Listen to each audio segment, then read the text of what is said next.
नमस्ते और मेरे YouTube चैनल में आपका स्वागत है। आज मैं सचमुच कुछ आकर्षक चीज के बारे में बात करना चाहती हूँ, रुद्राक्ष, जिसे शिव के आंसू भी कहा जाता है।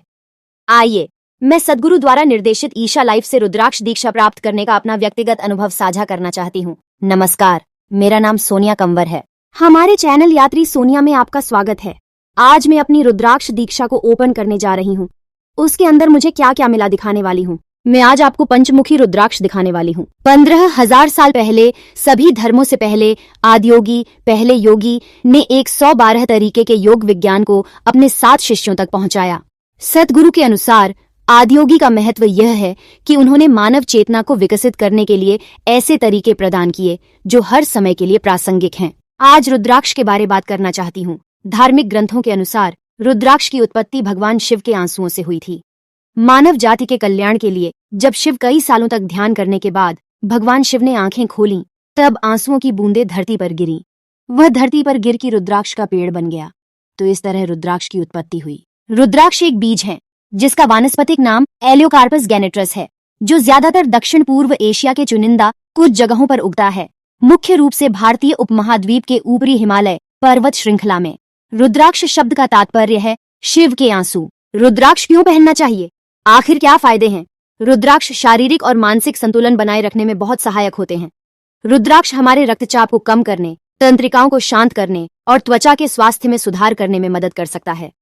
सूक्ष्म लाभों में अंतर्ज्ञान, ध्यान में सहायता करता है। आभा की सफाई और नकारात्मक ऊर्जाओं से सुरक्षा प्रदान करता है। रुद्राक्ष कौन कौन पहन सकता है?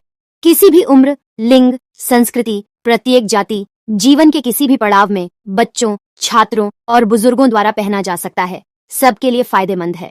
क्या रुद्राक्ष गले में धारण करना चाहिए? तो इसका जवाब है हाँ, रुद्राक्ष को सदैव गले में धारण करना चाहिए। सबसे ज्यादा फायदा गले में धारण करने से होता है।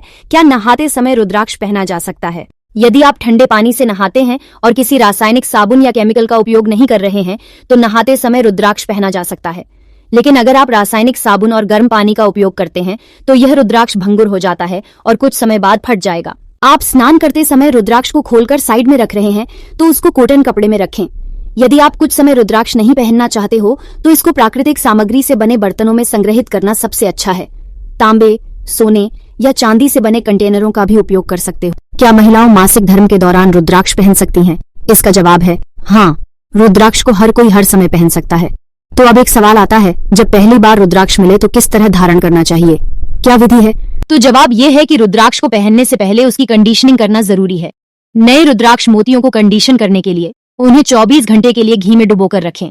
फिर उसको 24 घंटे के लिए पूर्ण वसा यानी कि फेट वाले दूध में भिगो दें।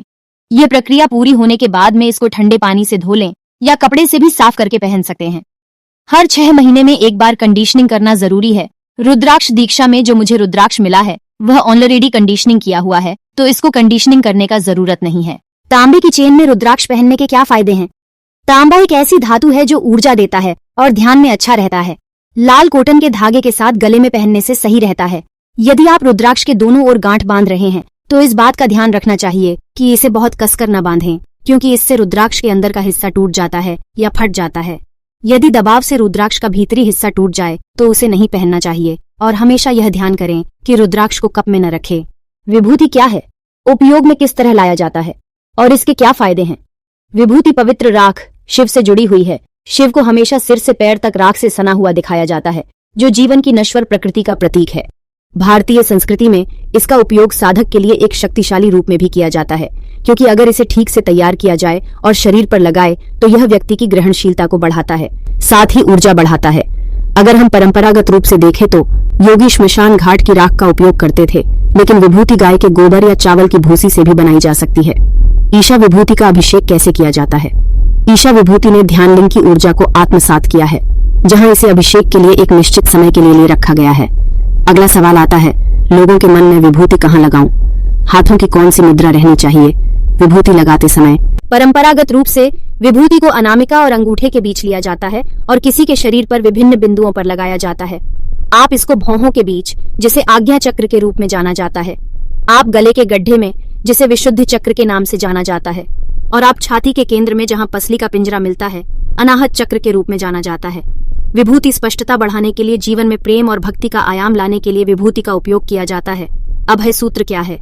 अभय सूत्र एक पवित्र धागा है जो किसी की कलाई पर बांधा जाता है। अभय का अर्थ है बिना किसी डर के पवित्र धागा, डर पर काबू पाने और महत्वाकांक्षाओं को पूरा करता है।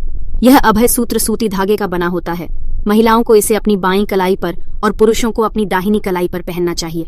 इसे 40 दिनों तक पहनना होता है। इसे खोलकर या जलाकर हटाया जा सकता है। कृपया इसे किसी कैंची और चाकू से नहीं काटें। गीली मिट्टी के अंदर दबा दें या फिर इसको जलाकर इसकी राख को अपने शरीर पर लगाएं। राख को गले के गड्ढे यानी कि विशुद्धि चक्र पर लगाएं। यदि रुद्राक्ष टूट जाता है या खंडित हो जाता है तो फिर क्या करना चाहिए? अगर आपके साथ ऐसा होता है, सुझाव है कि आप क्षतिग्रस्त रुद्राक्ष को किसी नदी नाले में बहा दें या गीली मिट्टी में दबा दें, क्योंकि क्षतिग्रस्त रुद्राक्ष उपयोग सही नहीं है। धन की प्राप्ति के लिए कौन सा रुद्राक्ष धारण करना चाहिए?